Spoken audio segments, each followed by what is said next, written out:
are herbivores going to get quests from a quest giver? Yes. Awesome. It literally just be we didn't code it. We did the carnivores first, as a test. I mean, I know the carnivores are herbivores have had it pretty rough. Most of the herbivores are not in the top 20 plate dinosaurs, right? Like they need quests badly, right? Which is crazy because arguably Adontosaurus is one of the most busted playables in the game, but everybody sleeps on it. Nobody plays it. What's been the biggest or funniest challenge when creating new maps for the game? Well, we just spent 2 years working on Rhyperion, so the biggest challenge is how long it takes and trying to make sure all the playables have some interactivity with the map, and making sure it runs on mobile and Switch and stuff like that, right? That's a lot of challenge.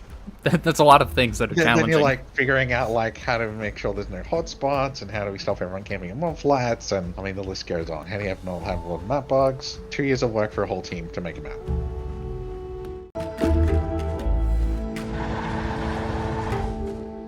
Will AI dinosaurs be able to hear our footsteps, track sense, or spot players hiding in bushes, and how do they make these decisions? Oh, so I'm going to answer some of this. Obviously, AI is not all programmed in the game yet, so things can change, right? The main issue with why quests suck so much right now, and why some of the game's missing a lot of its content, is mostly dinosaur AI, because we're about to use them in quests, and we're about to use them in other ways that'll help improve the game a lot. But the plan is to have things like grouping and AI to have a mood system, and be able to use all the attacks that you can use, because it's kind of hard to code, because as a human you're just I'm going to use a Spino stomp, right? But the AI actually needs to use it intelligently. You can't just if you're within this range, just do Spino swap. It has to be well, when should I use this and why, and is this going to use stamina or whatever, right? So that coding that for 36 dinosaurs is probably going to be the hardest part. So I imagine when the dinosaurs first come out, they'll be more simple. Server performance willing to make them as in-depth as what a player would be, Mm-hmm. So if you're playing single player, that could almost be like a solo mode, and you can actually play and enjoy the game and fight people, and you have some dinosaur AI that are better than you and some worse than you and things like that, right? Yeah. But if you think about combat, they've got movement altering abilities like charges and dashes and things, bites, vocal call, passive abilities,